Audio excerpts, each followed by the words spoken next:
Now we hear a gunshot and we see a big bright light too.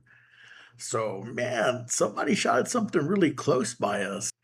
A few days go by and I notice that the smell's gone. And I also notice I haven't seen Pepe around either. Me and my son are home late at night, and then we hear a gunshot and we see a big bright light too. So, man, somebody shot at something really close by us. A few days go by and I notice that the smell's gone.